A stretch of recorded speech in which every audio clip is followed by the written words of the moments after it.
Empezamos.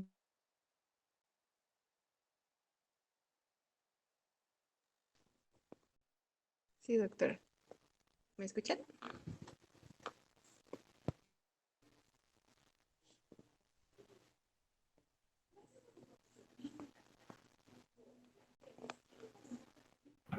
Sí, sí, te escucho. Gracias. Bueno, buenas tardes, doctora. Buenas tardes, compañeros. Nosotros le vamos a presentar el tema de cáncer de colon. Nuestro equipo está conformado por Almaraz Flores Brian Alfredo, una servidora de los Santos Canales Aira Nayeli y mi compañero Méndez Rosales José. La que sigue, por favor. Bueno, vamos a empezar definiendo pues esta patología y pues qué es el cáncer de colon, ¿no?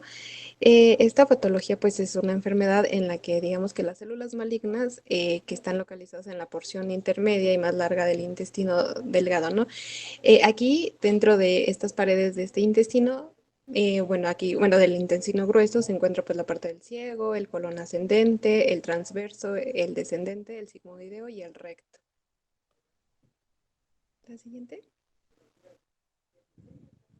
Bueno, pasando a la etiología, esta patología pues tiene varios factores. Entre esos tenemos la edad, la alimentación, como les pongo en la imagen, en la parte de la alimentación, pues obviamente principalmente serían como el tipo de las grasas, ¿no? Y tener pues digamos todo lo relacionado a grasas. Bueno, también tenemos otro factor que es la etiología. Aquí depende de la herencia, ya que si hay, digamos, familiares que tuvieron cáncer de colon, pues posiblemente podrían tenerlo. También tenemos bueno, un historial médico. Igual que esto digamos que si tuvieron antecedentes de enfermedades gastrointestinales, pero como carcinomas, bueno, pólipos, aquí pues ya tendría como, digamos, como antecedente esa enfermedad y podría desarrollarse en un futuro pues el cáncer de colon. En el estilo de vida, pues igual les puse esa imagen porque nos explica, aparte de la alimentación, como que el sedentarismo, ¿no? O sea, que pues, las personas que no tienen una actividad física activa y que solamente, pues, no hacen nada. La que sigue, por favor. De acuerdo a la epidemiología, bueno, este tipo de cáncer a nivel mundial ocupó el tercer lugar y aquí en México es el segundo lugar en enfermedades del tubo digestivo. La que sigue, por favor. Les puse esta pequeña gráfica. En esta gráfica pues nos muestra tanto la incidencia como la mortalidad del cáncer de colon, ¿no? Aquí, bueno, vemos que la mortalidad es de 30 a 40%. Esto es más frecuente en hombres que en mujeres. Y de acuerdo a la incidencia, pues vemos que empieza como bueno, tenemos un 1.1 desde el nacimiento hasta los 49 años, 1.4 de los 50 a los 79 años y 1.2 en los 80 años y pues ya mayor a esta edad. De acuerdo a la incidencia y a la mortalidad, digamos que aquí también bueno, se ve, digamos, como clasificado de acuerdo al grupo étnico. Aquí se ve presente un 25%, va a ser en la raza negra, más que en la blanca, y un 50% mayor en la raza negra, pero asiáticos, como la profesora nos había comentado en la clase pasada, e igual los asiáticos. ¿Por qué? Pues porque ellos comen comidas muy condimentadas, ¿no? En la que sigue, por favor.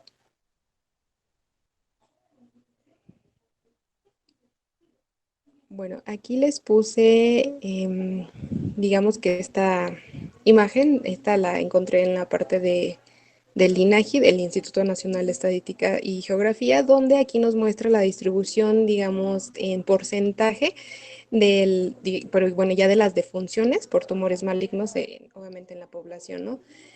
Eh, Aquí, bueno, nos muestra que hay un 57.4 en hombres y un 42.6 en mujeres. Bueno, lo puse como dato solamente informativo. ¿La que sigue?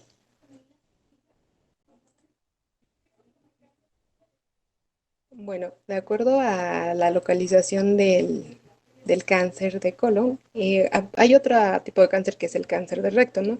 Eso no lo vamos a tocar nosotros, pero aquí, bueno, vemos que está en un 23%, en un 10% se encuentra en la unión recto-sigmoidea, un 25% en el sigma, un 6% en el colon descendente, un 13% en el colon transverso y un 8% en el colon ascendente. También tenemos el 15% en la parte del ciego, ¿no? Siendo esta, pues, también un porcentaje alto. De acuerdo ya a esta localización, pues ya vamos a ver el tipo de cáncer, ¿no? De acuerdo a la localización anatómica. La que sigue, por favor. Bueno, de acuerdo a los factores de riesgo, tenemos a los factores dermográficos. Esto, pues, ¿qué nos quiere decir? Pues la edad del paciente, ¿no? También tenemos a los factores biológicos, como, bueno, ya les había comentado. No sé, aquí puede ser,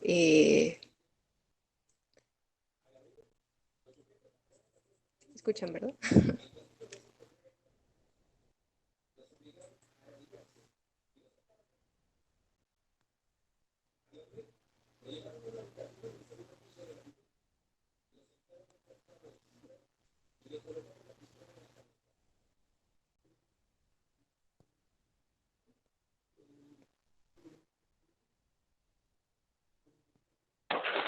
Sí se escuchaba, compañero.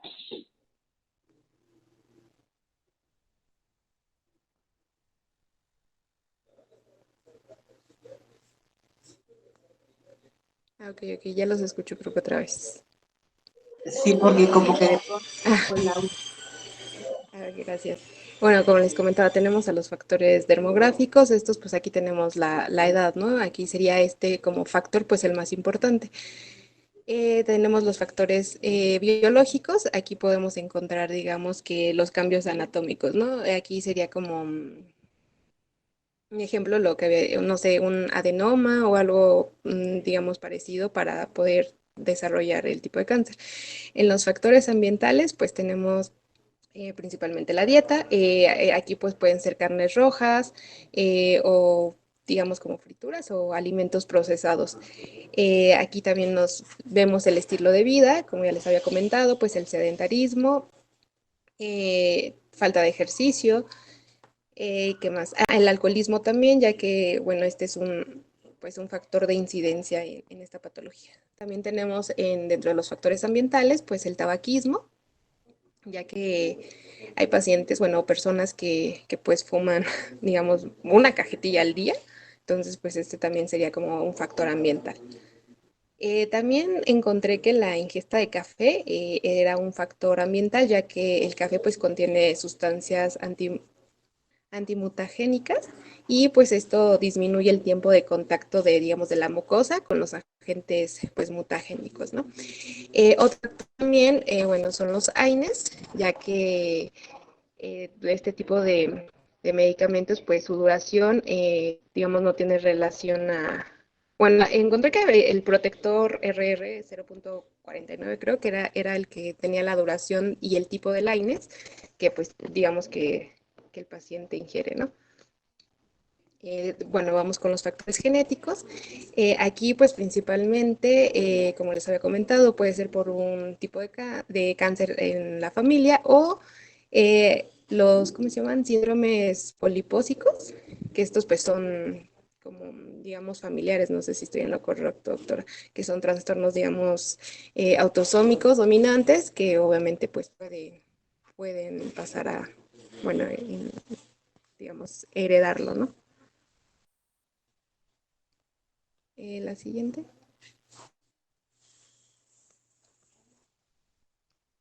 Encontré unos criterios como para este tipo de patología. Entre estos está el Amsterdam y el Bethesda. En el Amsterdam, aquí como lo muestra en la tablita, pues al menos digamos que aquí hay tres afecciones, ¿no? Para el cáncer colorectal. Un afectado debe ser de primer grado, al menos dos generaciones sucesivas deben de estar afectados. Otro sería un caso de cáncer colorectal que sería menor de 50 años y pues se debe verificar histológicamente. De acuerdo en el BESTESDA, aquí el cáncer en familias con criterios de Ámsterdam, que sería el primero, eh, aquí la dos serían relaciones como el cáncer colorectal o el cáncer de endometrio, perdón, que sería menor a 45 años, el cáncer colorectal derecho, esto pues sería igual menor a 45 años, y bueno, los adenomas, ¿no? Igual menores a 40 años. La siguiente. Este es lo mismo, nada más que está como más explicado que en la tablita anterior, entonces si lo quieren leer con... Este ya está por separado, en la tabla anterior estaban juntas. La que sí es lo mismo. La siguiente.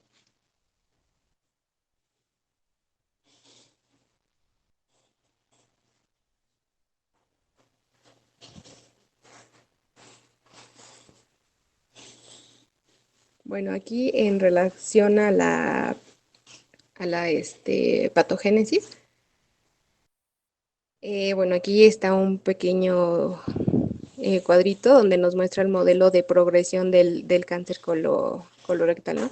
Aquí pues la vía, digamos, supresora, que sería como la vía clásica, y la vía mutadora, que sería como la vía alternativa. Aquí pues la vía supresora, pues también, bueno, podemos ver que, digamos, bueno, esta como que tiene una inestabilidad cromosómica, así como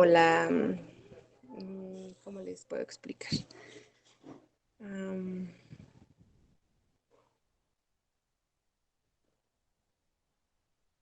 Bueno, digamos que esta vía es inestable de acuerdo cromosómicamente, ¿no? Así como igual la vía, digamos, mutadora, este, que es igual inestable, que también se conoce como microsatelital, y digamos que ya la vía clásica es el modelo de progresión, es como el modelo ideal para la progresión del adenoma. Aquí este carcinoma, digamos que ocurre en el 80% pues, del cáncer de colon. Bueno, puede ser esporádicamente, y aquí en la vía, aquí hay, pues digamos que bueno, hay varias mutaciones en los genes de reparación del DNA que digamos que coincidan con el fin último de la inestabilidad, digamos, microsatelital, y aquí pues se puede presentar en 20% del cáncer colorectal, y aquí puede ser esporádicamente, como ya les había comentado, y un 80%, que sería la parte hereditaria, ¿no? Aquí, digamos, bueno, como se muestran aquí, las mutaciones más frecuentes son el APC, que está en un 70%, el P53 en un 70%, el DSC en un 70% igual, el KRAS en un 40% y el BAX en un 50%.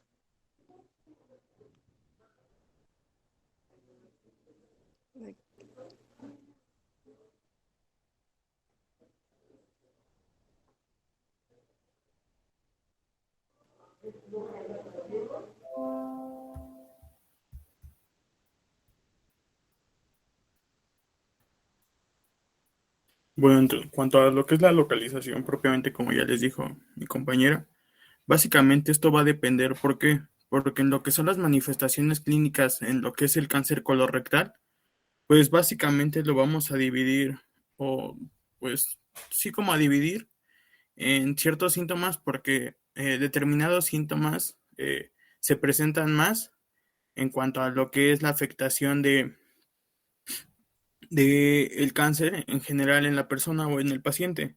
De esta manera, debido a que aquí dice que la topografía más frecuente es en el colon ascendente, pues propiamente tendríamos un síndrome clínico que se asocia más a un cáncer de colon, perdón, de colon derecho, y que a partir de esto pues nos va a dar cierta sintomatología, aunque pues esto es básicamente independiente porque sabemos que al final de cuentas pues se va a alterar de manera general todo lo que es la función del sistema digestivo. Bueno, como les mencionaba, el cuadro clínico lo podemos dividir entre un cáncer de colon derecho y un cáncer de colon izquierdo.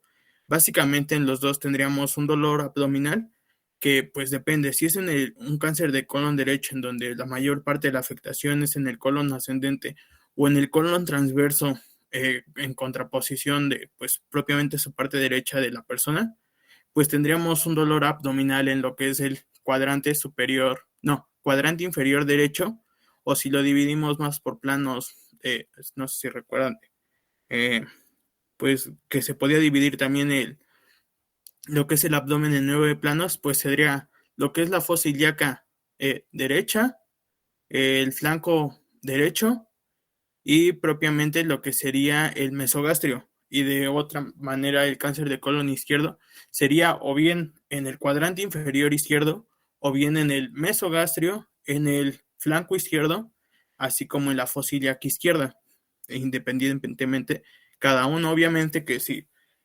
debido a que la mayoría de los cánceres en general del cáncer colorectal pues tiene un alto índice de incidencia así como de recidiva, pues podríamos tener múltiples eh, cánceres, ya que múltiples tumores en todo lo que es el intestino grueso, propiamente en el colon.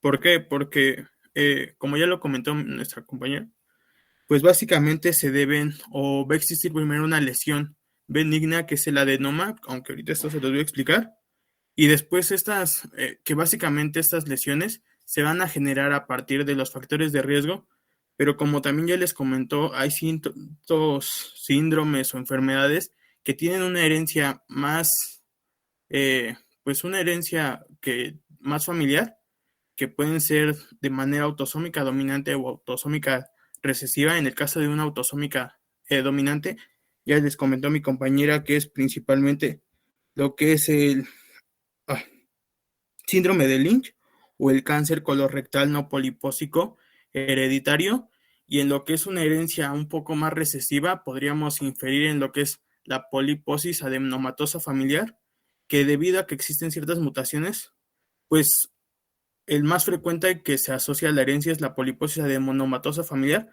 porque como bien su nombre lo dice, va a empezar a generar pólipos, no solamente en lo que es el intestino grueso o el colon, sino también en el intestino delgado.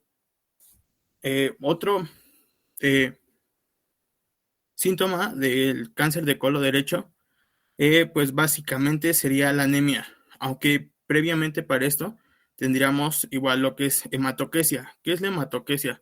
Pues básicamente es la pérdida de sangre roja o rutilante a través del colon, y esto es porque debido a que estos pólipos, así como se conviertan o adenomas, así como se conviertan de adenomas a adenocarcinomas, que es el tipo histológico pues más frecuente de cáncer de colon, pues estas lesiones a la larga se van a ulcerar. Entonces, cuando se ulceran, esto nos va a llevar a la pérdida básicamente de sangre, y es por esto que nos va a dar la hematoquesia, pero a la larga también nos va a provocar una anemia microcítica ferropénica, porque pues, se está perdiendo sangre que la persona no está compensando de cierta manera esto, porque sabemos que pues para la formación de los eritrocitos necesitamos hierro, entonces la persona al final de cuentas no va a restituir esta ferritina que tenemos o hierro de depósito, pues a la larga va a llevar a que la persona pues pierda esto, y al final de cuentas pues por hematocrito, así por el nivel de hemoglobina, pues vamos a detectar una anemia. La siguiente es pues pérdida de peso, básicamente. Y esto es porque, pues, como ya sabemos, va a existir un desequilibrio entre lo que es propiamente la nutrición del paciente, que sabemos que en el colon todavía se lleva un poco de la absorción de ciertos nutrientes, pero también porque, pues, en cualquier cáncer, muchas veces las personas con un cáncer avanzado empiezan a dejar todo lo que comen empieza a dejar de ser ganancia en general para el cuerpo y solamente está nutriendo pues el cáncer. Anorexia, náuseas, así como emesis, y en el propio cáncer de colon izquierdo pues podemos tener constipación, que básicamente es la sensación de distensión abdominal, hematoquesia y aquí pues varía o no sé si en la literatura menciona que en cualquiera de los dos tipos de cáncer de colon, tanto derecho o izquierdo, pues también a veces es común que se detecten a la exploración física a través de la palpación profunda, propiamente los tumores. No sé si esto sea real o no, doctora.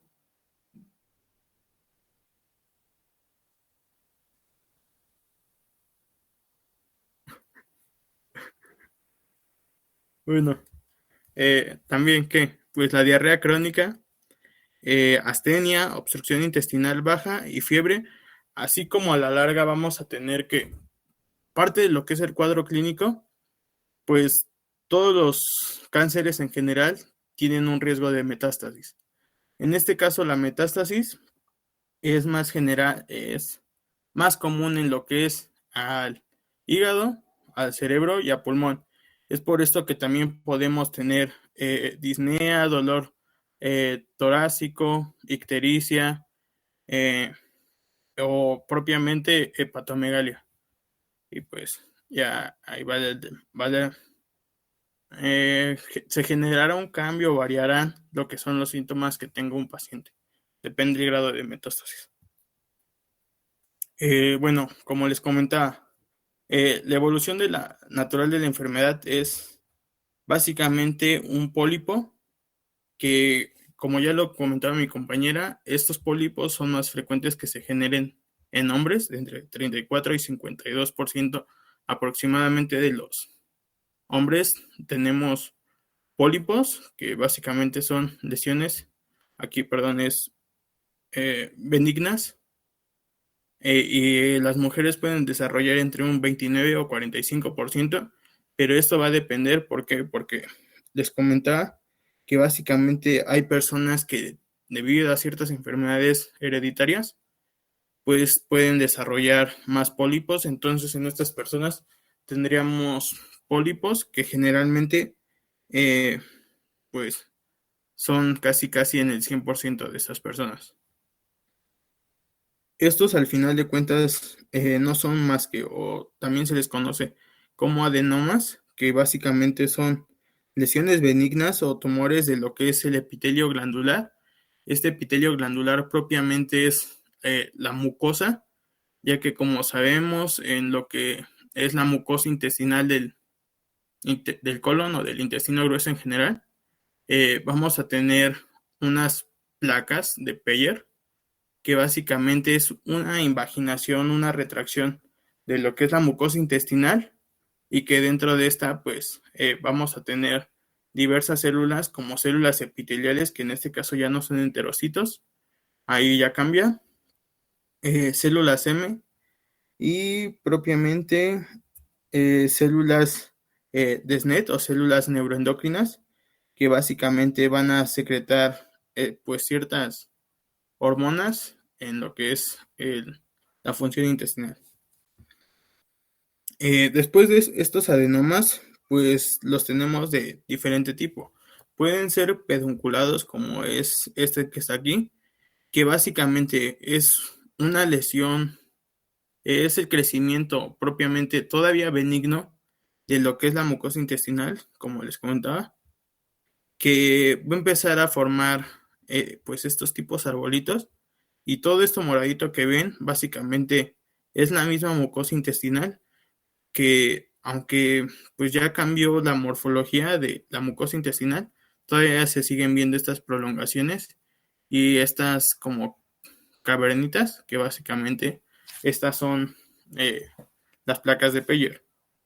También tenemos un tipo de adenoma, el cual es en este caso velloso, que van a ser como este, que tiene una forma más sesil, mencionada en la literatura, y que en correspondencia, pues como pueden ver, el que más se presentan, los adenomas más frecuentes en las personas, son estos tubulares o también llamados como pedunculados, que es entre el 60 y el 80%. Y esto a la larga o en términos de epidemiología es bueno. ¿Por qué? Porque estos en su mayoría tienen es solamente un 5% de malignidad o incluso menos. Y así como van cambiando o aparecen otros tipos histológicos de adenomas, que por ejemplo sería el velloso o que tiene forma sesil, pues básicamente tiene un mayor índice de malignidad y es del 35 al 45%. Después de aunque igual propiamente en cuanto a lo que tenemos de que si una lesión puede pasar de benigna a maligna, pues no solamente es llevarnos por si es pedunculado o tubular o si es velloso o sesil, sino también depende del grado de crecimiento, ya que generalmente tumores por arriba de 2 centímetros en general se van a asociar a un 46-50% de malignidad. Entonces, es por esto que básicamente tendríamos que empezar a realizar como tamizaje lo que sería una colonoscopia.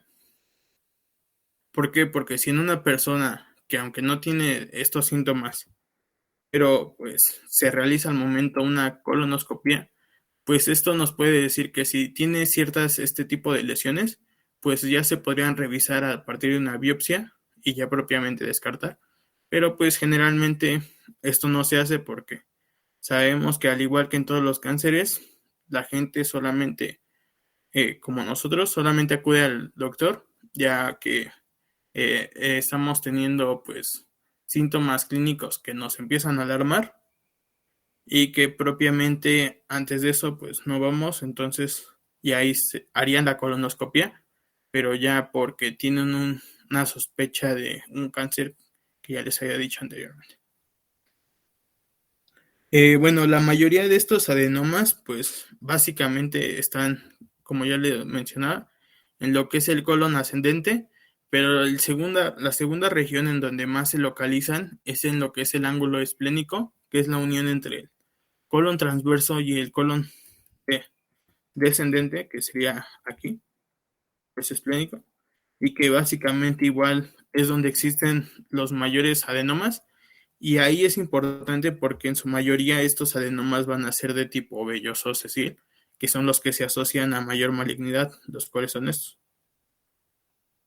Propiamente, una vez que tenemos un adenoma, pues debido a los factores que ya comentaba mi compañera, como la alimentación, el bajo consumo de fibra, de vegetales, un alto consumo de carnes rojas, generalmente quemadas, o de grasas saturadas, pues van a llevar a que estos adenomas, aparte de la disregulación o la alteración en el P53, en el retinoblastoma y otras vías que van a reparar propiamente del ADN o que van a ayudar a suprimir tumores, pues al final de cuentas vamos a progresar de un adenoma a un adenocarcinoma, que básicamente estos adenocarcinomas pues ya son propiamente tumores de las glándulas intramurales que van a estar dispuestas desde lo que es la mucosa intestinal hasta en algunos casos pues la lámina propia de esta misma mucosa intestinal y que comúnmente es básicamente lo que sería una displasia de lo que son las criptas del Lieberkühn. Y pues propiamente estas, como ya les comentaba, los lugares de mayor de metástasis es principalmente hígado. ¿Y esto es por qué? Porque sabemos que todo lo que es el colon, tanto ascendente como transverso como descendente, pues el drenaje venoso se va a llevar a cabo por la arteria mesentérica superior, en el caso de lo que es toda la parte derecha de el colon en general, y por la arteria mesentérica inferior, que tiene que ver más con la parte izquierda del colon. ¿Por qué? Porque todo el colon va a estar drenado a partir de ciertas células satelitales o células, no, vénulas satélites que básicamente drenan en estas dos. Y al final de cuentas, la mesentérica inferior converge con la arteria, la vena esplénica, y esta vena esplénica junto con la vena mesentérica superior, pues al final van a llegar a la vena porta común, y sabemos que todo el sistema porta, pues es el a donde en sí drena todos los órganos inferiores, y pues estas llegan propiamente a lo que es el hígado. Aparte de que básicamente los adenocarcinomas, o que generalmente son el tipo histológico más frecuente de cáncer de colon, así como otros cánceres de colon que ahorita les voy a decir, pues básicamente también pueden metastatizar por vías linfáticas a pulmón, cerebro y hueso, aunque también este tipo de cánceres de colon pueden metastatizar por vía o por contacto directo del estómago con lo que es el peritoneo, y de esta manera podemos tener la formación de tumores en el peritoneo o de realizar contacto con otras áreas propiamente.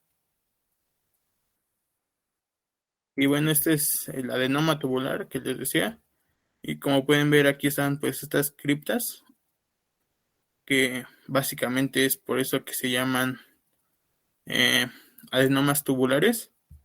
Y en este caso igual el adenoma velloso sesil, que todo este espacio es propiamente lo que se conecta al lumen intestinal, y esto moradito son prolongaciones digitiformes de la mucosa intestinal. Hasta aquí no sé si tengan alguna pregunta.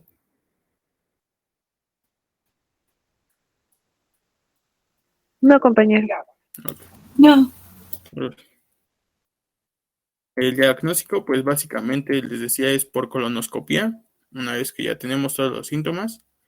Y a partir de esta colonoscopía, pues vamos a tener, en cuanto detectemos un pólipo, úlcera o pues un adenoma, se realiza biopsia, y esta biopsia pues se tiene que llevar a patología.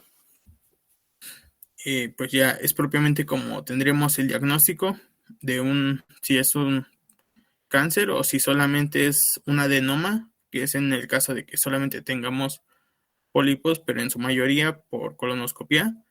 Pues cualquier cáncer de colon y de recto se vería ya ulcerado. Pues lo siguiente es básicamente que la National Comprehensive Cancer Network también estimula ciertas pruebas. Por ejemplo, la prueba de antígeno carcinoembrionario, que ya habíamos visto, me parece que en el cáncer de mama, y que básicamente esta prueba pues es una sustancia que se libera en su mayoría cualquier tipo de tumores, por lo cual no es específicamente, por ejemplo, como el K125 que ahorita lo vimos en el examen para cáncer de ovario, sino esta es un poco inespecífica, y en esta simplemente muchas veces lo vamos a asociar al grado o a la evolución del paciente, si le estamos agarrando en un estadio tardío, que es propiamente la etapificación. Ahorita mi compañero nos va a explicar cómo se hace. Pero si tenemos niveles elevados de este ACE, pues podríamos decir que estamos hablando de un cáncer pues difícil. Y después de que empecemos ya a realizar el tratamiento, pues esta también se puede empezar a revisar para ver cómo es la proyección o en cuanto al pronóstico del paciente, y determinar si está mejorando. A partir de esto, pues esta prueba AC se realizaría de entre 3 y 6 meses después de lo que es el inicio del tratamiento. Cuando lleguemos a los 2 años, pues propiamente ya nada más vamos a tener que hacer la prueba cada 6 meses, esto de 3 a 5 años, y después sería cada año, aunque ahorita nos van a explicar que en general todos los tipos de cáncer colorectal pues tienen un alto índice de recidivancia. Lo siguiente, pues básicamente sería la radiografía de tórax, tomografía computarizada y la tomografía computarizada por emisión de positrones, que básicamente estas son para detección de metástasis. Y aquí les pongo que la PET o CT o la tomografía por emisión de positrones, un asterisco. ¿Por qué? Porque básicamente sabemos que esta es una prueba de diagnóstico cara y solamente tendríamos que utilizarlo en casos en donde por una TAC normal eh, de abdominopélvica o de tórax, en donde generalmente el sitio de metástasis, que es el hígado, no tenemos como que un índice o no se pueden detectar eh, bien como si existe un grado de metástasis ahí. Entonces el siguiente sería la PET, pero pues es cara y entonces ahí tendríamos que valorar propiamente el, el beneficio, el costo-beneficio. Y bueno, mi compañera ya les hablaba de estos, que básicamente estos criterios de Amsterdam y Bethesda, pues como les decía, es en pacientes en donde tengan propiamente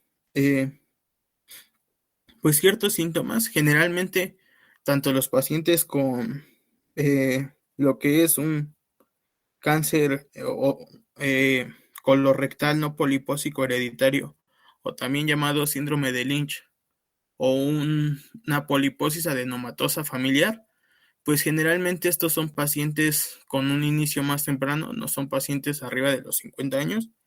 Estos son pacientes que incluso a los 20 años ya empiezan a presentar estas manifestaciones clínicas.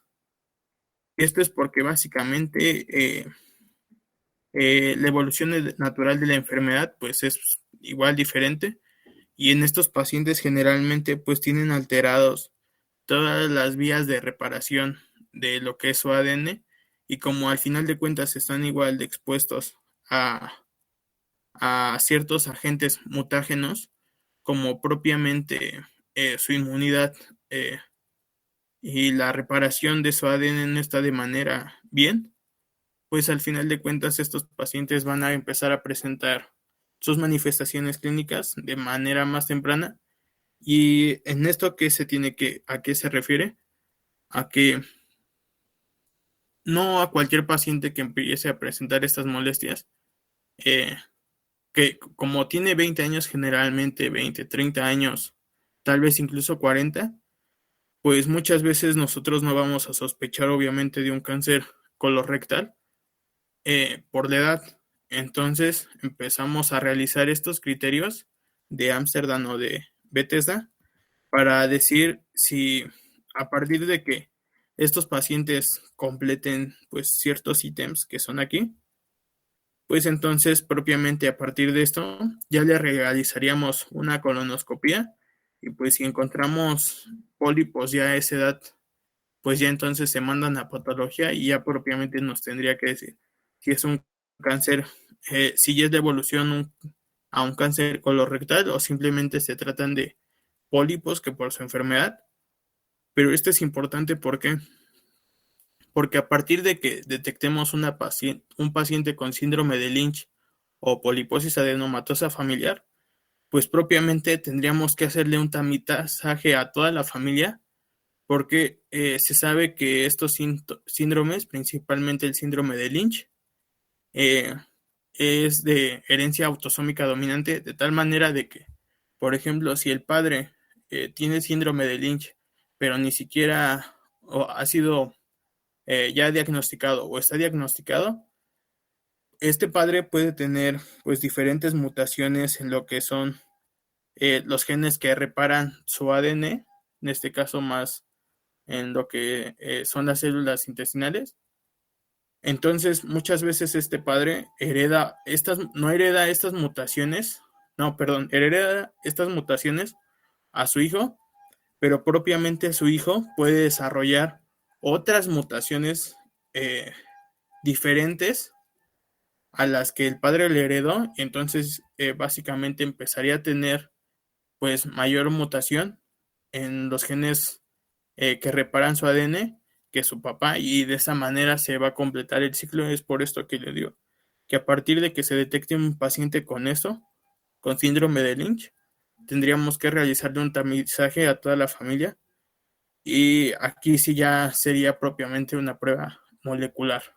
Ya no sería solamente por colonoscopia, aunque si detectamos ya un paciente con esto, pues este paciente tendría que realizar colonoscopia de evaluación cada 6 meses, cada año me parece, para ver que sus pólipos no progresen a adenocarcinomas o algún tipo de cáncer en general colorectal. Y bueno, pues esto ya es lo último para lo que es la estadificación o la histopatología, una vez que ya se haya llevado eh, el diagnóstico a través de biopsia.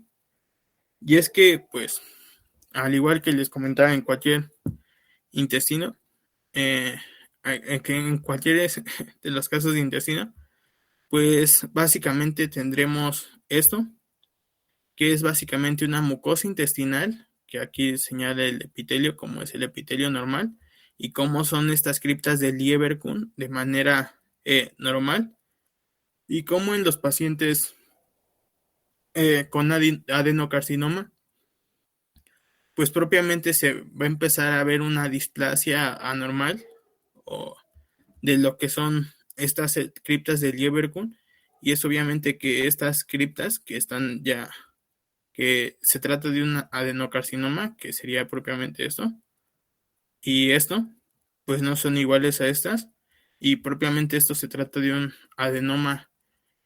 adenocarcinoma infiltrativo, que aparte de que no se quedó simplemente en lo que es la mucosa, pues ya progresó hasta la submucosa y incluso puede estar afectando la lámina propia, y a partir de esto afectar otra capa de lo que es el intestino grueso. Y en cuanto a esto, pues propiamente nos lleva al tipo histológico más frecuente en lo que son el cáncer de colon, y son en sí el adenocarcinoma. Me parece que es entre el 90 y el 95% de los cánceres de colon, pues son adenocarcinomas. Y aquí tenemos principalmente dos subdivisiones, por así decirlo, que sería el adenocarcinoma mucoso, que básicamente es el más frecuente en general de todos los tipos de cáncer colorectal. Y en este caso, pues como les comentaba, pues debido a que en lo que son las criptas de Lieberkühn, no solamente tenemos células epiteliales y células M y células neuroendocrinas, sino también tenemos células mucinosas, las cuales secretan mucina para producir moco. Pues aquí es un tipo histológico en donde todas estas células mucinosas que forman parte de la cripta y de la mucosa en general, pues son las que van a tener este grado de displasia, y al final de cuentas lo que nos va a llevar es a producir una gran cantidad de moco, eh, y esto va a ser, como en este caso, que las células tumorales empiezan a descender de mayor frecuencia, porque tenemos como en el intestino grueso en su mayoría el epitelio está recubierto por células mucinosas, pues es el que pues debido a esto va a tener mayor capacidad de distensión, así como de diseminación a otros tipos de células. Después tenemos el adenocarcinoma de células en anillo de sello, y esto es básicamente lo mismo, solamente que aquí vamos a tener una infiltración básicamente de lo que son las células del epitelio y de las células mucinosas, y le van a dar esta apariencia, pues como ven, así literalmente se ve un anillito de sello, que sería, por ejemplo, lo que les ponen a las tuberías para que se unan, y después se aprieta para que después no se separen las mangueras, no sé si han visto, y pues básicamente es toda esta formita. Incluso pues esta parece un anillo, básicamente. El siguiente es el tumor carcinoide. Este se va a originar en las células neuroendocrinas, y debido a que estas, pues en su mayoría, forman una menor parte de lo que es el epitelio o de la mucosa intestinal, pues solamente representan el 1% de todos los tumores colorectales. Aquí le estoy hablando de todo esto en general de tumores colorectales y no propiamente de tumores de colon o cáncer de colon, porque, bueno, no encontré en la literatura artículos o libros que propiamente hablaran de estos tipos histológicos como simplemente cáncer de colon, sino fue muy general. Siguiente es el linfoma primario colorectal, que ya sabemos que es un tipo de linfoma no Hodgkin y que va a estar afectado pues ciertos linfocitos, y este es más frecuente en hombres que en mujeres y generalmente igual la de no carcinoma. Como les comentaba, los que tenemos mayor índice de lesiones premalignas pues somos los hombres a partir de estos adenomas. El siguiente es el tumor de estroma gastrointestinal, que se va a originar en las células intersticiales de Cajal. Estas básicamente son un tipo de célula nerviosa que viene del plexo de Auerbach, que anteriormente en otra clase les había comentado que este es básicamente el que controla el peristaltismo, o a partir de que si lo aumenta o lo disminuye. Es por esto que muchas veces en pacientes con este tipo de cáncer de recto, colorectal, que después tienen tumor de estómago gastrointestinal, pues son los que mayor tienen síntomas como distensión abdominal u obstrucción intestinal, porque básicamente pues tenemos dañado todo lo que es esta parte de la inervación autónoma del músculo liso.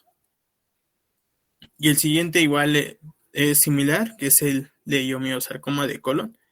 Y este es básicamente la afectación en células del músculo liso. Sabemos que en todo el tracto intestinal tenemos, a excepción del estómago, que tenemos 3 tipos de capa. Tenemos una capa externa o longitudinal y una capa interna o circular, que es la que le va a dar estas características al sistema digestivo de la formación del bolo o del quimo, y cómo va a ir pasando, cómo va a ser el tránsito a través de todo, pues de la comida que después pasan a propiamente esas fecales. Y este es un tipo de tumor muy poco frecuente, y este es de hecho el menor que se presenta. Entonces sí, estamos hablando de que entre solamente el 10 y el 5% representan estos tipo 4 de cánceres, pues sería pues todavía mucho menor. Estamos hablando de que una persona entre 10,000 tendrían este tipo de cáncer. Y bueno, esto es todo por mí. No sé si tengan alguna duda.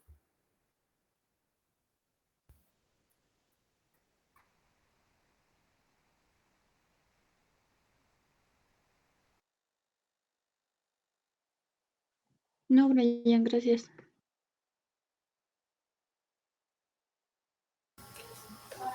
Bueno, continuamos con la estadificación del cáncer de colon.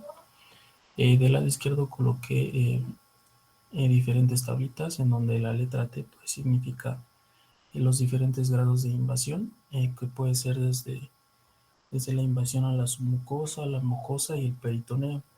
La letra N es el grado de invasión de los ganglios, y la letra M el grado de invasión de metástasis a uno o más órganos. Esta clasificación es dada por el Comité Conjunto Americano del Cáncer, en donde se divide por etapas. La tablita que está del lado derecho comienza por la etapa 1, en donde el T1 pues es un tumor que invade la submucosa.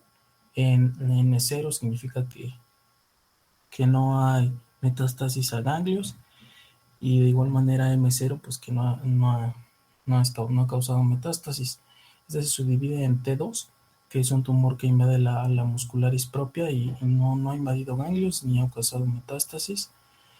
Y este se divide en 2A, el cual causa T3, o es un tumor que invade a través de la muscularis propia a tejidos pericolorectales, y de igual manera no ha realizado metástasis. N0 es que no ha realizado metástasis ganglionares. M0 que no ha realizado metástasis. También el 12, que se divide en T4B. El T4B quiere decir que el tumor invade directamente o está adherido a órganos o estructuras. De igual manera no ha invadido ganglios ni ha realizado metástasis. En cuanto al 3A, se divide en T1 o T2, donde T1 pues el tumor invade la submucosa y el T2 invade la muscularis propia. También en N1, esto quiere decir que ha realizado metástasis en uno o dos ganglios precólicos o perirectales, y no ha realizado metástasis. En el caso del 4B, se divide en T3, que quiere decir que el tumor ha invadido la muscularis propia, así como tejidos perirectales. También puede ser T4A, donde el tumor penetra la superficie del peritoneo visceral. También en el caso de la invasión a ganglios es N1, que ha realizado metástasis en uno o dos ganglios pericólicos o perirectales, y no ha realizado metástasis a otros órganos. Continuando con el 4C, se divide en T4A, que quiere decir que el tumor ha penetrado el peritoneo visceral. En cuanto a los ganglios es N2A, que quiere decir que ha realizado metástasis de 4 a 6 ganglios regionales. En el caso del E1, no ha realizado metástasis en otros órganos, y se subdivide en T2 o T3. En el T2 pues ha invadido las musculares propias, en el 4 la musculares propia y tejidos pericolorectales, y no ha realizado metástasis. Y los últimos son el grado 4A y el grado 4B, que estos se dividen en cualquier, la letra T, que significa la invasión a las diferentes pues capas del colon, que puede ser la mucosa, el peritoneo, la muscularis, y cualquier N, es que quiere decir que ha invadido diferentes ganglios regionales. Y la característica de es que es M1, que quiere decir que ha realizado metástasis combinada a un órgano o sitio. Y por último el 4B, que es de igual manera cualquier T o cualquier N, que se diferencia, que es M1B, que ha realizado metástasis a más de un órgano o sitio del peritoneo. Como característica es que la mayoría de estos casos se diagnostican en etapas avanzadas, como puede ser una etapa 4 en un 35%, en la etapa 3 en un 40%, 22% en la etapa 2 y 3% en la etapa 1. La siguiente, por favor. En cuanto al tratamiento, se divide en quirúrgico y quimioterapia adyuvante. En el caso del tratamiento quirúrgico, consiste en una resección en bloque del tumor, en donde se tienen que extirpar los ganglios linfáticos regionales. La resección mínima es de 12 ganglios linfáticos para que se considere un procedimiento adecuado. Y esto se divide de acuerdo a la localización, donde una hemicolectomía derecha, esta es una resección que se realiza a 2 centímetros del hilio terminal, así como del colon ascendente y de la flexura hepática. Se realiza en tumores que se encuentran en la región del ciego y del colon ascendente. En el caso de la colectomía transversa, esta es en lesiones del colon transverso, en la región media, y estos son menos frecuentes. Cuando se realiza una hemicolectomía izquierda es una resección del colon transverso. Se tiene que realizar una ligadura de la rama derecha de la arteria cólica media hasta el sigmoides. Este se realiza en lesiones del ángulo esplénico del colon. Una otra localización es en el sigmoides, donde se tiene que hacer una sigmoidectomía, que consiste en una resección distal del colon descendente y de todo el sigmoides. Esto en lesiones de la porción distal del colon. Y bueno, otra intervención es la colectomía subtotal, que esta es una resección de todo el colon, pero se deja la región rectal, y este se realiza en lesiones que coinciden con pólipos. La siguiente, por favor.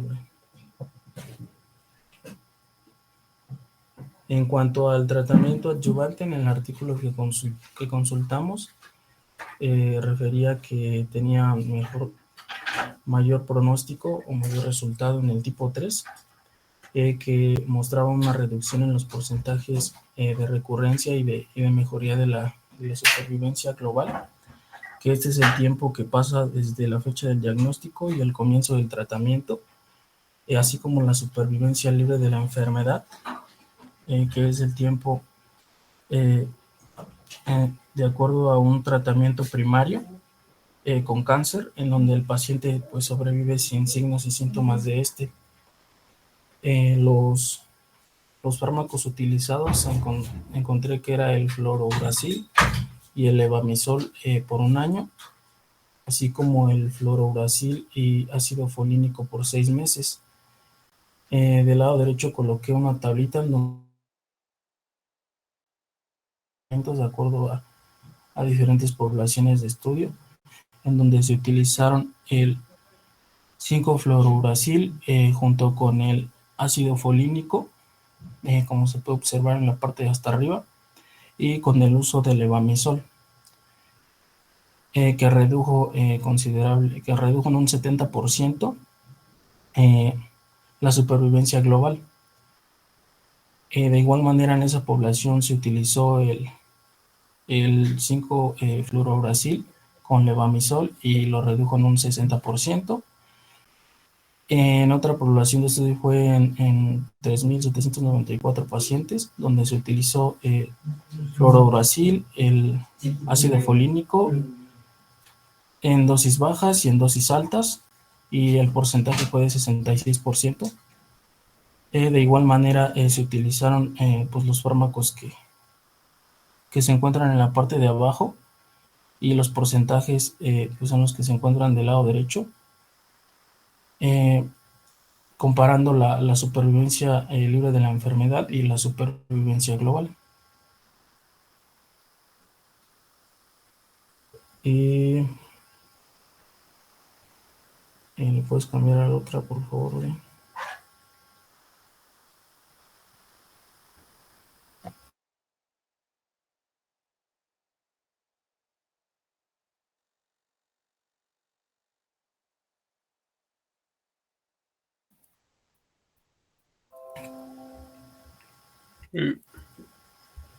Pues básicamente esta es nuestra conclusión. El cáncer de colon es una enfermedad biológica y genética de etiología muy completa, que ocupa de los primeros lugares en cuanto a neoplasias gastrointestinales en países desarrollados, así como afecta en su mayoría a hombres mayores de 50 años, que pues de manera inicial se presentan con dolor abdominal en el cuadrante inferior derecho, cuadrante inferior izquierda, hematoquesia y pérdida de peso inexplicable. Y el diagnóstico va a ser solamente a través de colonoscopia con toma de biopsia, y en pacientes con presencia de pólipos asintomáticos se tiene que realizar una colonoscopia cada año, debido a que estas lesiones premalignas pueden evolucionar a ser lesiones malignas propiamente. No es posible prevenir el cáncer de colon, pero se pueden modificar ciertos factores del estilo de vida, como disminuir el consumo de carnes rojas y grasas, aumentar el consumo de fibra dietética, a través de frutas y verduras, evitar el consumo de alcohol, tabaco, así como aumentar el grado de actividad física para disminuir el IMC. Y esto, aún sin embargo, pues sabemos que hay tipos de cánceres colorectales que se asocian a otros factores hereditarios, donde la manera más fácil de prevenirlos es de realizar otro tipo de pruebas a partir de diferentes diagnósticos, ya que es importante realizarlo a edades más tempranas. Y no sé si alguien tenga ya alguna pregunta. Ya está.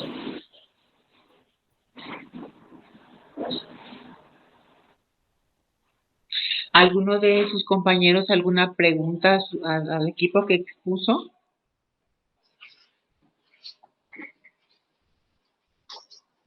De mi parte no, doctora, ni a ustedes, compañeros, gracias. De mi parte no, doctor, muchas gracias. Doctores, la clase estuvo muy bien, la verdad, se nota que revisaron y realmente creo que las conclusiones también fueron exactas, buenas. Nada más un poquito acerca de, porque es muy importante, ustedes que van a población abierta, obviamente lo que hablaron acerca de lo que es la alimentación para cáncer de colon. En cuanto a la edad, es a partir de los 50 años y ahorita vamos a ver un poco, solamente un poquito puntualizar algunas cosas en cuanto a lo cuadro hereditario. Pero aquí es muy importante lo que hablaron sobre todo de las grasas. Nosotros como hay personas que están acostumbradas a comer muchas grasas, sobre todo se tiene que tener mucho cuidado. De hecho, digo, ustedes como médicos también, como responsables de la salud, tanto fuera de su casa o en su casa, es evitar la ingesta de esos tacos que venden en la calle, de ese aceite que está frito tras freído, tras freído, tras freído, que se ve hasta oscuro. Eso se habla que a nivel de lo que es el tubo digestivo va a generar lo que se llama compuestos pirrólicos y esos son los que van a dañar a nivel de lo que es el DNA y van a tener un cambio a nivel de lo que es la beta 2 de las proteínas sinasas y obviamente esto va a actuar sobre el sector de factor de crecimiento de uno de estos normalmente para el cáncer de colon existen tratamientos dirigidos y unos van dirigidos a lo que es el factor de crecimiento epidérmico y esto está en relación a la mutación que van a producir sobre todo lo que son los alimentos con mucha grasa o los alimentos que están fritos sobre aceite frito. Las carnes rojas, hay gente que ingiere carnes rojas, pues que se habla que término medio, que crudas, incluso la famosa carne tártara. Se habla que hubo una ponencia por allá del 2008 cuando apenas se iniciaba los estudios sobre el tipo de alimentos, sobre todo la ingesta de carnes crudas, hablan de que en la carne existen algunas bacterias que nosotros como humanos no tenemos la capacidad de desdoblarlas. Y estas bacterias aparentemente, porque esa es una solo teoría, pueden dañar el DNA. Entonces, no, de ahí a la fecha no se recomienda la ingesta de carnes ni crudas ni tres cuartos. La carne tiene que cocerse, se tiene que cocer bien, pero tampoco ser muy quemada. Carne muy quemada, recuerden que las cosas muy ahumadas y quemadas nos van a dañar a nivel del estómago. Así la carne que no está bien cocida nos va a dañar a nivel de lo que es el colon. Sí, entonces se tiene que tener mucho cuidado y recuerden, pues obviamente, que estas carnes rojas, pues obviamente nos van a generar muchas grasas. La grasa hace que tú aumentes de peso y el aumento de peso es un estado proinflamatorio crónico. El consumo de alcohol nos dicen que la ingesta de 2 bebidas alcohólicas por día aumentan el riesgo para cáncer de colon. Y se dice que si al año una persona consume 20 paquetes al año de cigarrillos, tenemos un riesgo de desarrollar cáncer de colon. Entonces, esto es mucho riesgo. Y la persona que consume más de 35 paquetes aumenta un riesgo 3 veces más del cáncer de colon. Entonces, esto es muy importante. Se habla de los factores protectores, el consumo, pues obviamente de fibra, el consumo de frutas y vegetales, el consumo de café, se habla que es factor protector para el cáncer de colon, y se habla del uso de analgésicos no esteroideos. ¿Y esto es por qué? Porque van a actuar inhibiendo la enzima COX-1 y COX-2, y esto hace que se asocia a una disminución del riesgo de cáncer de colon. Aparentemente la terapia de restitución hormonal, o sea, el uso de estrógenos y progesteronas va a disminuir el riesgo de cáncer de colon, pero se acuerdan, si me disminuye el riesgo para cáncer de colon, me va a aumentar el riesgo para cáncer de mama, endometrio y ovario. Ahora, el cáncer casi el 90% del cáncer es de origen esporádico. ¿Qué quiere decir? Pues que tiene que ver la dieta, nuestro estilo de vida. Pero existe un 5 o un 10% de tener cáncer de colon hereditario, y es como lo dijeron sus compañeros. La poliposis adenomatosas familiar, que es el famoso PAF, ¿sí? Solamente representa el 1% del cáncer de colon, o sea, es muy bajo. Esta es una enfermedad autosómica dominante y que se va a presentar, esta tiene una penetrancia del 100%, y esta se dice que van a encontrar pólipos desde los 15 años de edad, y son múltiples pólipos, por arriba de más de 100 pólipos, ¿sí? Y se habla que si le diagnostican a los 15 años, para los 39 años, este paciente tiene el riesgo de morir por cáncer de colon, ¿sí? Y si te diagnostican la poliposis a los 30 años, tú tienes el 100% de estar desgraciadamente muerto por cáncer de colon a los 42 años. Entonces, como ven, es un factor importante. Cuando hablamos que es un cáncer de origen hereditario, a partir de los 30 años. Cuando hablamos que es un cáncer de colon de origen esporádico, a partir de los 50 años. Hay cáncer de colon hereditario no polipósico, que representa el 75% de todos los cánceres dentro de ese 5%. Y se dice que más o menos el cáncer de colon se desarrollará a partir de los 65 años de edad, ¿sí? Y también este cáncer se caracteriza porque presentan más de 100 pólipos. Y como dijeron sus compañeros, hay que ver las características de los pólipos. Normalmente los pólipos tubulovellosos son los que van a desarrollar cáncer de colon, y el tipo histológico que representa el 96% es el adenocarcinoma. Vienen linfomas, vienen sarcomas, incluso hasta melanoma, pero el tipo histológico más frecuente, pues obviamente sabemos que es el cáncer de colon. ¿Por qué? Porque es un tejido glandular. Ahora, cuando hay poliposis, este síndrome de poliposis es el no hereditario. Aquí estamos hablando también de otro tipo, de lo que hablaron sus compañeros, el síndrome de Leach 1 y el síndrome de Leach 2, que se caracteriza por cáncer de endometrio, intestino delgado y tumores urológicos, ¿sí? Y obviamente este tipo de cáncer se va a presentar a partir de los 45 años de edad. Como ven, los de origen hereditario son menores de 50, los de origen no hereditario, que es de origen esporádico, es por arriba de los 50. También tenemos el síndrome de poliposis, de la enfermedad poliposis amartomatosa. Este síndrome, esta enfermedad también se caracteriza que son el síndrome de poliposis juvenil, y obviamente es muy difícil de diagnosticar. Hay un síndrome que se llama síndrome de Peutz-Jeghers, que también se puede asociar a cáncer de colon, y obviamente la única diferencia en que es el síndrome de Peutz-Jeghers, no vamos a tener manifestaciones extraintestinales, ¿sí? Ahora, también tenemos adenomas de origen familiar asociados a cáncer de colon, y obviamente la historia que el paciente tenga antecedente de cáncer de colon. Hay dos enfermedades de origen inflamatorio que también nos van a generar cáncer de colon dentro de los factores de riesgo, que es el CUSI y el Crohn, que es la colitis ulcerativa crónica y la enfermedad de Crohn. Ambas son inflamatorias, ambas te van a desarrollar cáncer de colon. Y se dice que si tú tienes una enfermedad de Crohn y una enfermedad de Cushing y tienes más de 10 años de cursar con ella, obviamente conforme tú vas aumentando el tiempo que se te diagnostica el cáncer el proceso inflamatorio, vas a ir aumentando el riesgo. Cuando tienes más de 10 años, tienes un 5.4% de desarrollar cáncer de colon. Cuando tienes más de 30 años, tienes prácticamente un 8% de desarrollar cáncer de colon. Obviamente es muy importante esto porque todas las personas que tienen diagnóstico de Crohn o de Cushing, aquí sí hay un método de tamizaje. ¿Por qué? Porque tú sabes que esos pacientes obviamente a la larga te van a desarrollar cáncer de colon.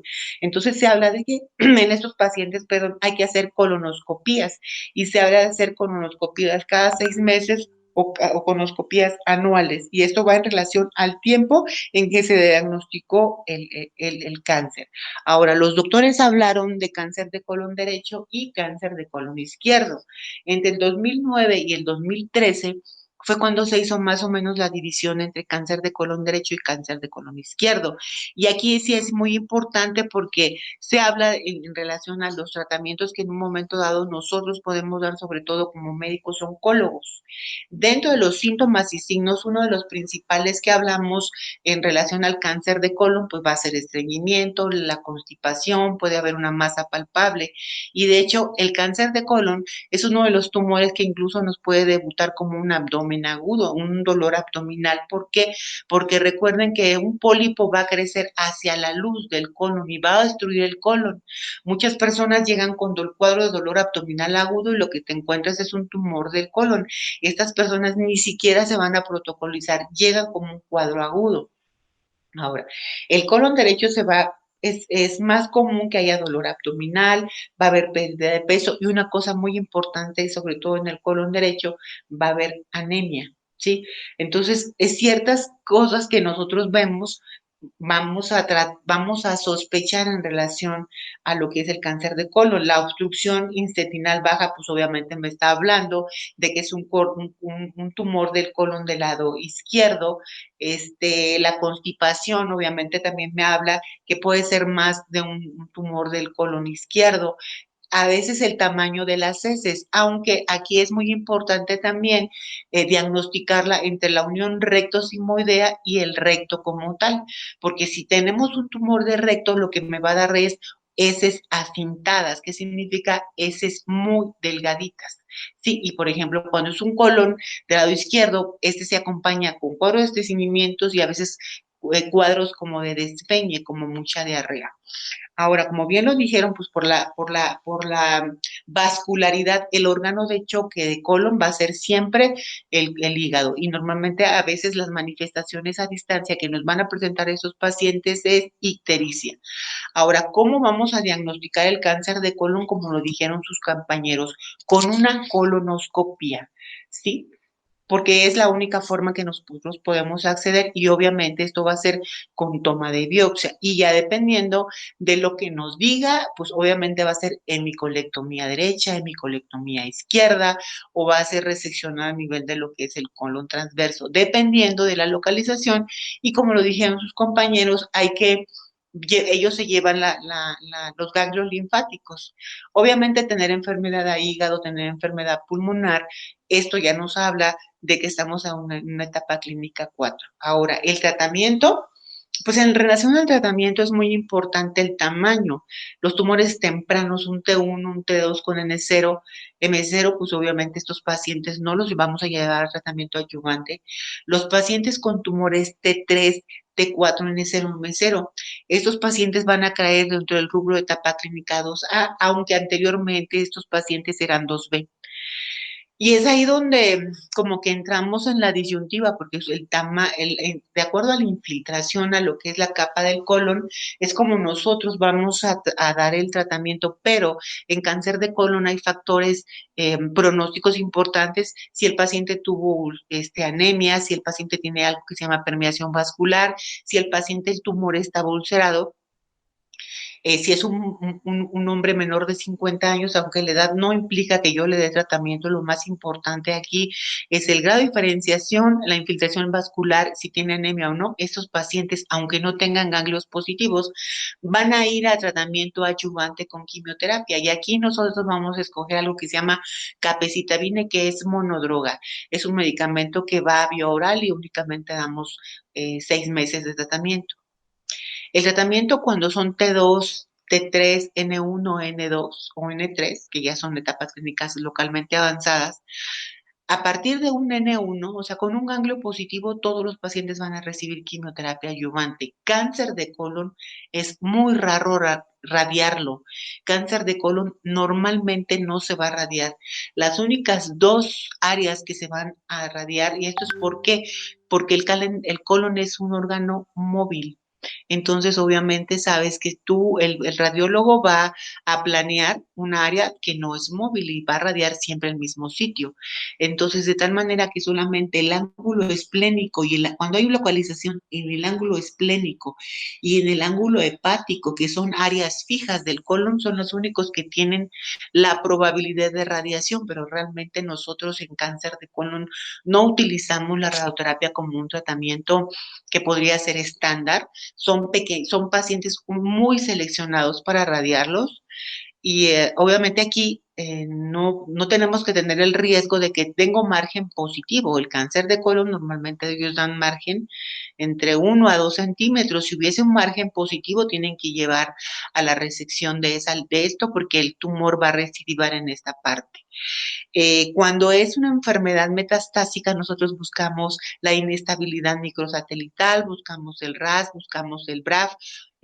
Siempre buscamos nosotros ciertos factores para poder dar lo que es el cetuximab, el panitumumab, para dar el bevacizumab, que son medicamentos dirigidos. Y en cáncer de colon también tenemos inmunoterapia, que es el pertuzumab, es un anti-PDL1. Pero pues obviamente eso los hablo a grosso modo, en forma muy amplia, para que ustedes lo sepan. Realmente a ustedes como médicos que van a población abierta, les corresponde pues obviamente el diagnóstico, ¿no? Y si es posible, llevar a un paciente a screening. Ahora, qué se hace en los pacientes que tienen cáncer de colon hereditario y que si a los 15 años a ti te diagnostica o tu familiar tiene antecedente de poliposis familiar hereditaria y tú te diagnostican con poliposis? Hay un gen que se llama APC, que es el gen de la poliposis familiar hereditaria. Aquí, si tienen este gen positivo, te hacen una colonoscopía y tienes múltiples pólipos y tienes más de 100 pólipos. Aquí cuando tienen más de 100 pólipos, eso ya es eso es una poliposis familiar, ¿no? Ya el genetista te va a decir si es no polipósica, polipósica, y ahí si es un síndrome de Lynch, si es un síndrome de Peutz-Jeghers, eso te lo va a decir el médico genetista. Pero estas personas que tienen tantos pólipos son candidatos a colectomía total. ¿Por qué? Porque nosotros o los endoscopistas no van a ir a estar cazando los pólipos, pues obviamente no, y tampoco se van a reponer a resecar pólipo tras pólipo, porque en tantos pólipos tú puedes dejar uno que sea maligno y el paciente, si lo diagnosticas a los 15, para los 30 ya tiene un cáncer de colon. Entonces, aquí es muy importante pero sí es muy importante apoyarte obviamente con un genetista. Tú no puedes decir, tienes más de 100 pólipos y tú vas a desarrollar un cáncer de colon. Pues sí, lo puedes saber, pero llevar a resección, a colectomía total, pues a un paciente es algo no tan fácil, no es inocuo. Yo en el hospital donde trabajo en el Juárez, sí tenemos una familia completa con poliposis. Esa familia, los hijos se han llevado e incluso los nietos se han llevado a hemicolectomía total. Entonces, sí, eso es muy importante que ustedes sepan que cuando hay este tipo de familias, hay que vigilarlas y llevarles a colectomía. Ahora, si tiene un paciente que de pronto le llegó con anemia y no sabes, haces endoscopía, no tiene nada a nivel de tubo digestivo alto, estás obligado a hacer la colonoscopía. Y ahí muchas veces se encuentra el diagnóstico. Mucha gente llega con síndrome anémico, incluso hay gente que llega con 5 de hemoglobina. Hay algo que se llama sangre oculta en heces. En nuestro país es muy difícil hacer sangre de oculta en heces, porque luego dicen, bueno, puedes hacer sangre oculta en heces porque igual a lo mejor eso te puede ayudar. No, porque nosotros en nuestro país comemos en la calle, no tenemos muchas veces el hábito de tomar medicamentos para los parásitos, y muchas veces tenemos parásitos y en un momento eso te puede llevar a tener sangre oculta en heces. Entonces lo ideal es hacer endoscopía y colonoscopía. Pues si tú ya no encuentras nada, pues quédense tranquilos, igual entonces puedes estudiar el paciente desde el punto de origen hematológico. ¿Ok? Todo paciente con ese antecedente, pérdida de peso, tú revisas el abdomen, tienes una masa palpable, estás obligado a hacer colonoscopía y estamos obligados a hacer una tomografía abdominal. Inicialmente nosotros no nos vamos a un PET-CT. El PET-CT nosotros normalmente ya lo utilizamos cuando tenemos tumores que ya sabes que está metastásico a pulmón, a hígado. ¿Por qué? Porque es una tomografía de alta resolución que se hace con glucosa marcada y que sabes que nosotros podemos diagnosticar la enfermedad pues microscópica a nivel pulmonar o a nivel hepático. Es raro que cáncer de colon vaya a cerebro. Normalmente cáncer de colon ni se va ni al cerebro ni a hueso. Entonces, normalmente no son áreas donde van a metastatizar, pero recuerden que en medicina no hay una regla. Yo sí he visto metástasis de cáncer de colon en un hombre de 30 años. Entonces, si tienes que nosotros siempre tenemos que ver tienes que revisar biometría hemática, la química sanguínea, que aquí de donde nos apoyamos mucho, pues obviamente las pruebas de funcionamiento hepático, tienes que ver bilirrubinas, tienes que ver cómo está la TGO, la TGP y la GGT, que son los marcadores para la función hepática, y ahí obviamente si tienes las pruebas de funcionamiento hepático estás obligado a hacer tu tomografía cuando tú estás estudiando al paciente. Muchas veces no está tan dañado el hígado y no te alcanza a dar ictericia, pero sí te alcanza a elevar las pruebas. Entonces tú tienes que hacer tu tomografía para descartar que no tengas enfermedad a nivel de lo que es el hígado.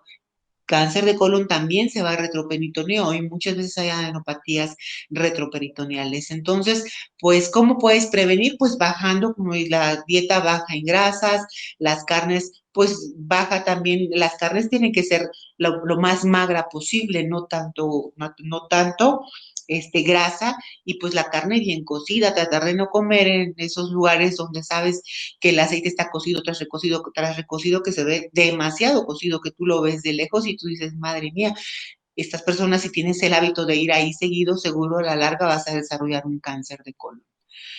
Entonces, bueno, esto es todo en relación a esto. El equipo estuvo muy bien. Yo creo que aquí vamos a dejar, porque entre el examen y esta clase que es un poco más extensa, yo creo que vamos a seguir las dos clases si es posible la próxima semana. ¿Alguien tiene alguna duda, doctores?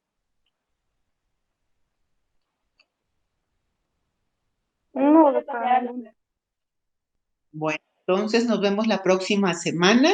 Espero su resumen y descansen. Muchas gracias. Hasta ¿Ok? luego, doctora, gracias. Hasta luego. Gracias, doctora, hasta luego. Doctor.